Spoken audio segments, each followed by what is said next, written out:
Welcome to Voice Daily Finance, the most important news personalized for you every day. Supported by Voice.com. In today's episode, you'll learn about, first, what to watch at the bell. A violent rotation brews as industrial futures surge while tech stalls.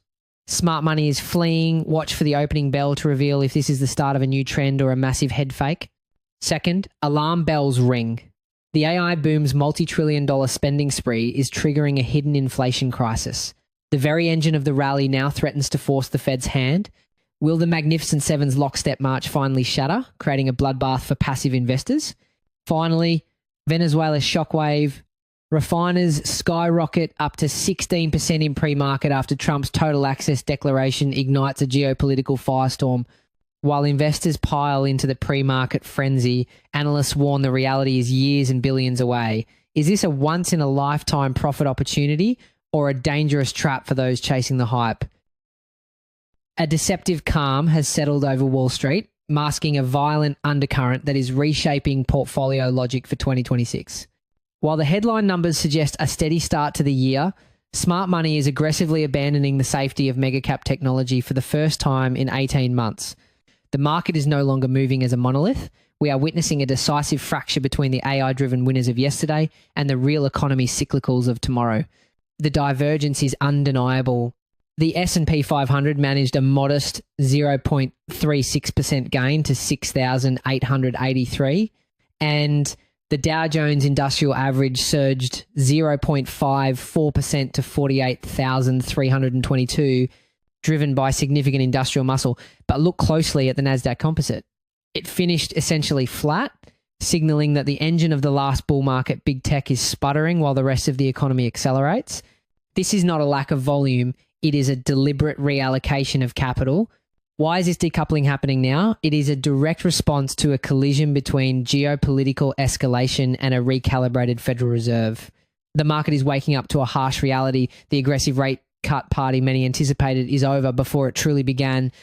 Financial markets have been forced to price in just 2 quarter-point cuts for all of 2026, leaving the Fed funds rate anchored above 3%. This structural shift in the cost of capital is forcing a massive re-rating of risk. When the 10-year Treasury yield holds firm at 4.18%, the math for high valuation growth stocks changes instantly. Analysts point out that historically, yields at these levels compress Nasdaq price to earnings multiples from 35 times down to 30 times. We are seeing a classic capital rotation. Funds are flowing out of the crowded Magnificent Seven and into sectors that thrive on higher rates, specifically financials and industrials. Complicating this picture is the inflation data released today. December CPI hit 2.7%, beating expectations significantly. However, experts warn this data is heavily distorted due to the recent government shutdown gaps. The market is treating this not as a green light for rate cuts, but as a temporary anomaly. The Federal Reserve, currently projecting only one cut in their dot plot, appears vindicated. This higher for longer environment acts as a ceiling for tech valuations, but a floor for banking profits. The sector breakdown tells the real story. While the broad market rose, mega cap tech giants like Microsoft and Amazon slipped roughly 2%, and Salesforce dropped over 4%. Investors are beginning to question the return on investment for massive AI capital expenditures, especially after JP Morgan noted that nearly 3/4 of S&P 500 returns since 2022 have come from just 42 AI-linked companies. That concentration risk is now unwinding. Conversely, look at where the money is going. Goldman Sachs rallied nearly 4%, riding the wave of higher net interest margins and a potential rebound in deal-making. Industrial heavyweights, Boeing and Caterpillar, surged over 4%, signaling confidence in infrastructure spending and the domestic economy. This is what a rotation looks like. Capital is not leaving the market. It is simply moving to cheaper valuations with clearer earnings visibility. We also have a new geopolitical variable to consider. The US military action in Venezuela over the weekend has injected a risk premium back into the market. While oil prices actually dipped as traders bet supply disruptions will be limited, the tension sparked a flight to safety elsewhere. Gold surged over 2% to $4,420, and silver jumped nearly 4%. This suggests institutional desks are hedging against tail risks, particularly the potential for diplomatic fallout with China, even as they buy into the industrial recovery narrative. The immediate path forward hinges on Washington. With the Fed chair announcement imminent, likely a choice between the dovish Kevin Hassett or the more hawkish Kevin Walsh volatility is guaranteed. The rotation we are seeing today is not a drill. It is a positioning adjustment for a year where interest rates stay elevated. The next few sessions will determine if this rotation into value is a temporary trade or the defining structural trend of 2026. Stay focused on the bond yields and the breadth of the rally. They are telling the true story.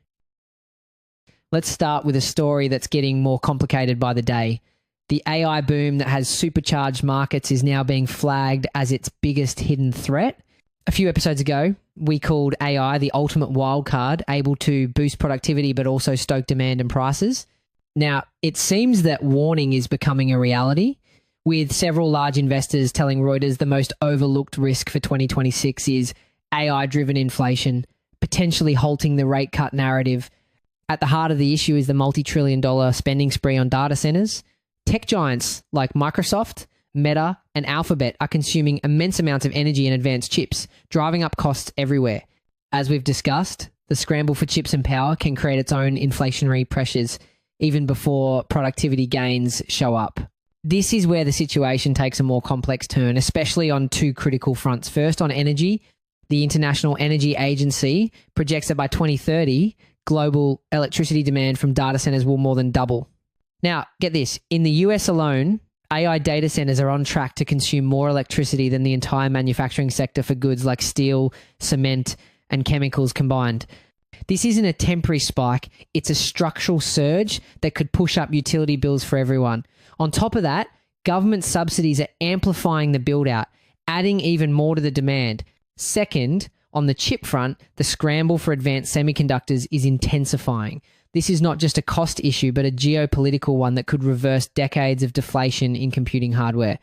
Remember when we flagged the producer price index for semiconductors? Recent months have shown accelerating price increases, signaling the era of ever cheaper computing power may be ending. The scale is just staggering. Deutsche Bank expects AI data center spending to reach as much as $4 trillion by 2030. For context, we previously noted Goldman's call for global AI investment to hit $200 billion by 2025. Today's estimates suggest an even larger, longer wave. And here's where it gets interesting. The sheer economic force of this spending. In reality, this capital expenditure, or CapEx, has become a primary engine of the entire US economy. In the first half of 2025, S&P Global reported this type of high-tech investment contributed to a stunning 80% of the growth in final private domestic demand. This is a fundamental challenge to the long-held belief that technology is always deflationary. Right now, the race to build AI is doing the exact opposite. This has strategists at Morgan Stanley now forecasting that US consumer price inflation will stay above the Fed's 2% target all the way through the end of 2027. And with the labour market still firm, that stickiness becomes even harder for policymakers to ignore. This sets up a direct conflict with central banks. As one top asset manager put it, you need a pin that pricks the bubble, and it will probably come through tighter money. So what does tighter money actually mean? Higher interest rates for these tech giants, that makes borrowing billions for data centers more expensive. For the broader market, it removes the cheap money fuel that powered stock gains. Tighter money could mean an end to rate cuts or even new hikes, which could choke off funding for AI projects and hammer the very tech stocks that led the market. We're already seeing early signs of this pressure. Oracle shares plunged last month after revealing its spending had soared. Broadcom's stock also dropped after it warned that its high profit margins would get squeezed.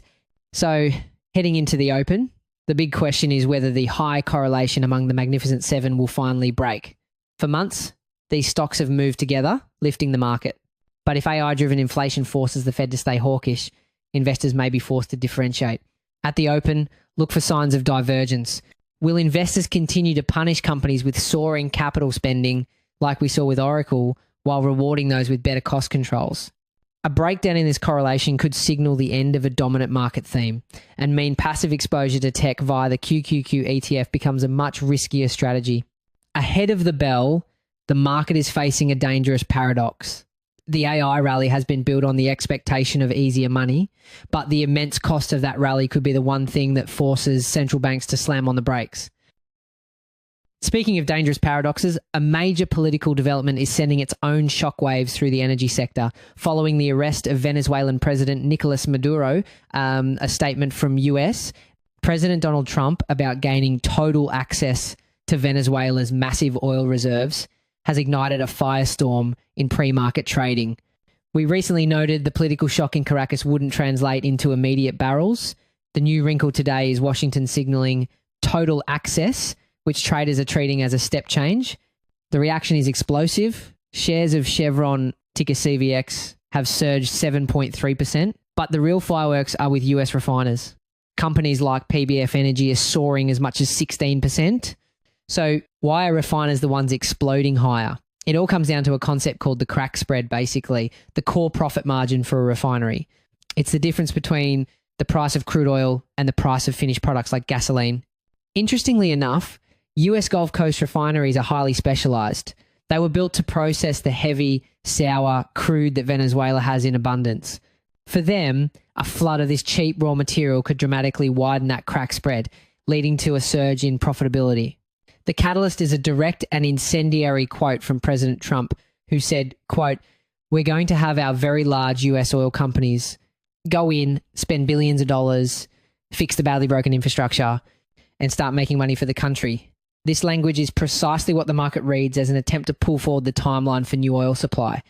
Now, this statement is about more than just money. It's also about geopolitics. For years, China became Venezuela's economic lifeline through an oil for loans program, lending over $50 billion. This made China the primary buyer of Venezuelan crude. President Trump's move could completely upend this. If US companies take the lead, it could shift a key commodity supplier away from China's influence, directly impacting Beijing's energy security. This decision brings both potential benefits to the US and comes with inherent risks, especially for OPEC+. Venezuela's production, which collapsed from 3.5 million barrels per day in the 70s to just over 1 million, could create ripples within the cartel. Its heavy crude competes with similar grades from Saudi Arabia and Russia. A sudden increase in Venezuelan supply could test the group's fragile production agreements, potentially forcing other members to cut back or risk a market share war. Any misstep here could revive those 2020 style price war fears. However, if you zoom out, you'll see the reality on the ground is far more complex. While investors are piling into these stocks, analysts are flashing warning signs. Restoring Venezuela's oil sector isn't like flipping a switch. We are talking about billions in new capital expenditure just to repair crumbling pipelines and neglected oil fields. Experts believe this is a multi-year, not a multi-month endeavor. A slower than expected recovery would mean global oil markets stay tighter for longer, supporting higher energy prices. This sets up the core battle for today's session. Heading into the open, watch for two things. First, will this potential flood of cheaper heavy crude provide a disinflationary push for the US economy? Lower input costs for refiners could eventually mean lower prices at the pump. Second, look for divergence between the refiner stocks like PBF and the big integrated producers like Chevron. The refiners represent the immediate cheap crude narrative, while the producers represent the long, costly rebuilding one. How they trade against each other will tell us which story the market is choosing to believe today. That's it for today on Voice Daily Finance. Follow, share, and stay tuned for daily updates coming your way tomorrow.